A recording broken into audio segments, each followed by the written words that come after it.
My name is Ishani and today I'm going to be telling you about my project to help the visually impaired. So the main idea or my research question is, how can I help the visually impaired be more independent but at the same time be able to seek for help when they need it? So I first thought of this idea when I was volunteering at my school's Halloween carnival.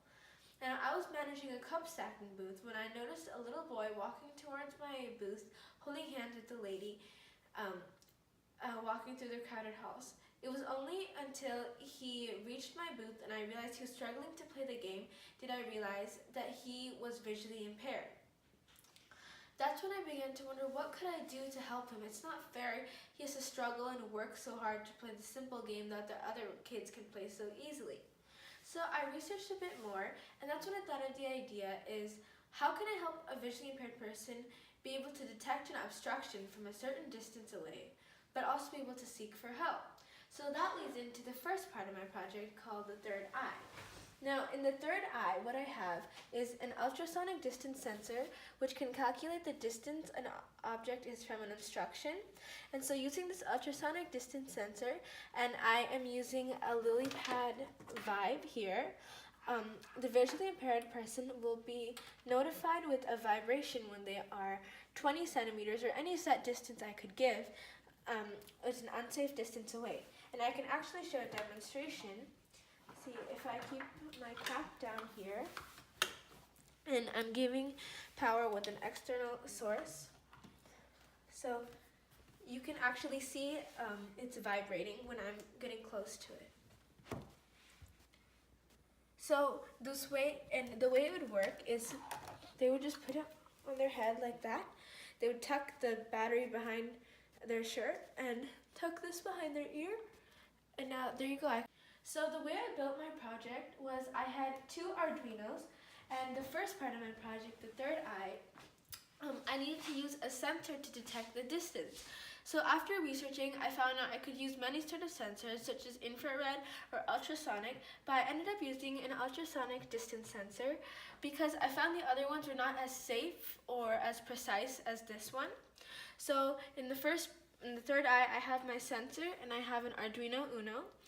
And the way my project works is that the sensor will be able to detect an obstruction from a certain pre-programmed distance away, and it will send a vibration or some sort of signal to the visually impaired person, notifying them that they are in an unsafe or a dangerous position away from an obstruction. So I can actually show you a demonstration of it. Here I have my hat, and like just an everyday item you wear. If I give power with an external USB source, and I have my whole project except packaged with an Arduino Mini, and I put it into a box so it's more wearable. And you can see if I put it on the tabletop, it will vibrate because there's an obstruction. You can hear it because there's an obstruction.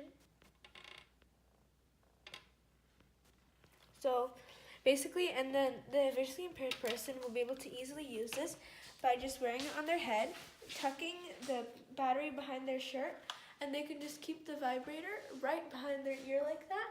And that way they can just go around about their day, walking outside, and they can easily use it. See, you can actually see. And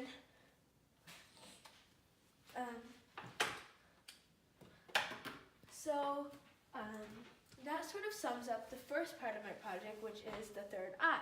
So now moving on to the second part, which is HelpNow, I also have another Arduino Uno, and I am using a GSM, a GPS, and an Arduino push button. So the goal of this part of my project is to help the visually impaired person be able to seek for help when they need it. When the person presses the button, then an SMS will be sent to their loved one with their current GPS location, along with a message notifying them that their loved one is in danger.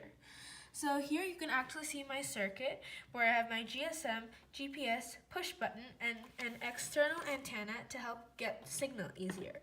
And I can actually show you a demonstration of this.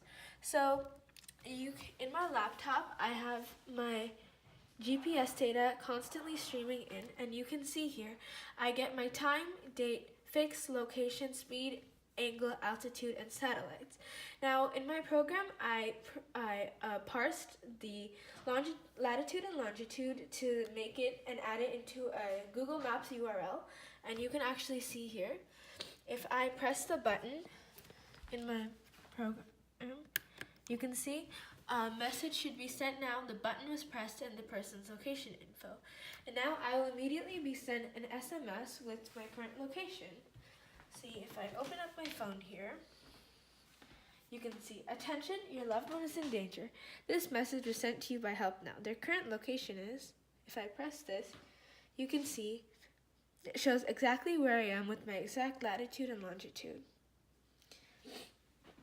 So here you can see that I sort of combined both of my projects to work together as one to help the visually impaired person be more independent, but at the same time be able to seek for help when they need it.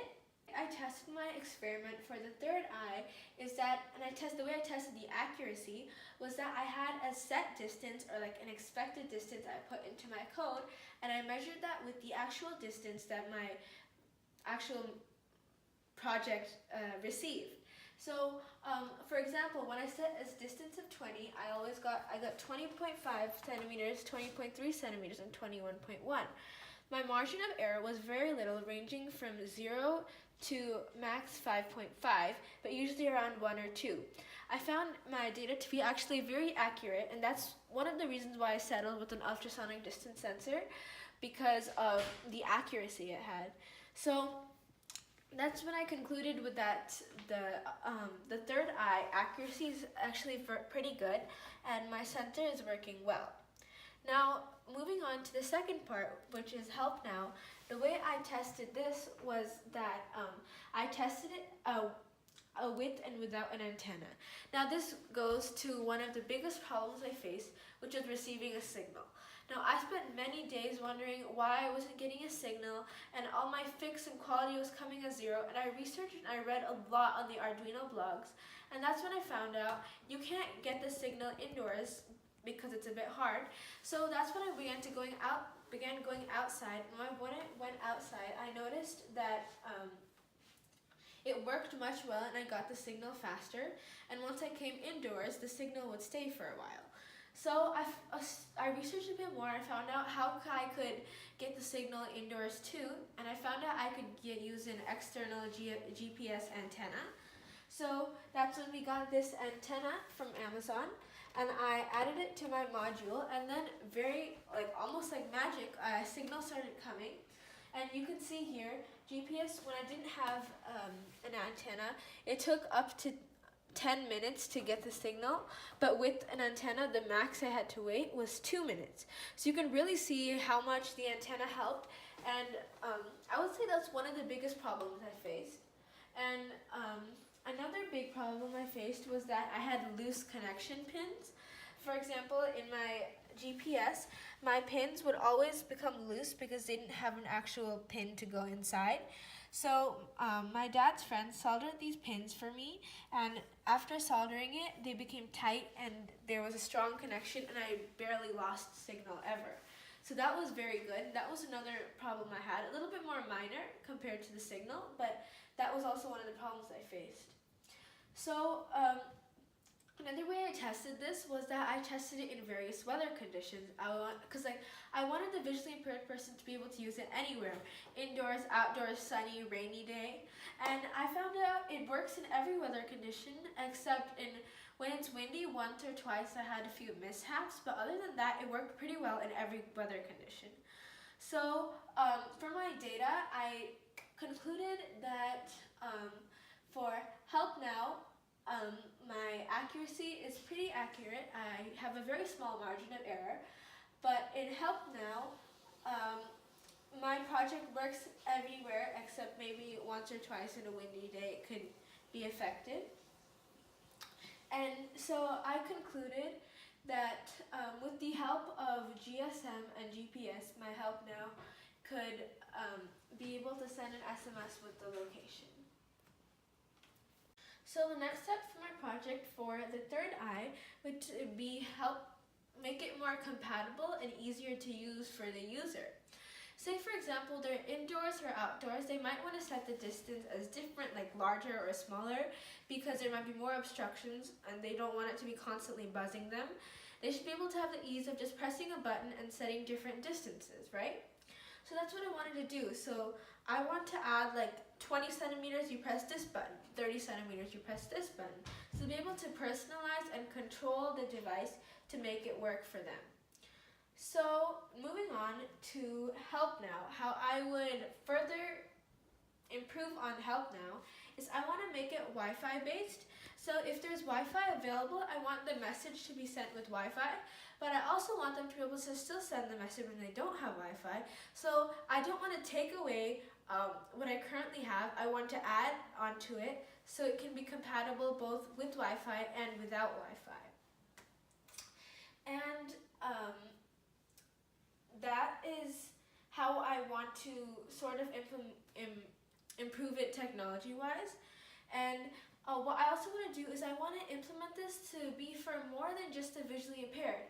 It could be for kids, for girls' protection, for the elderly.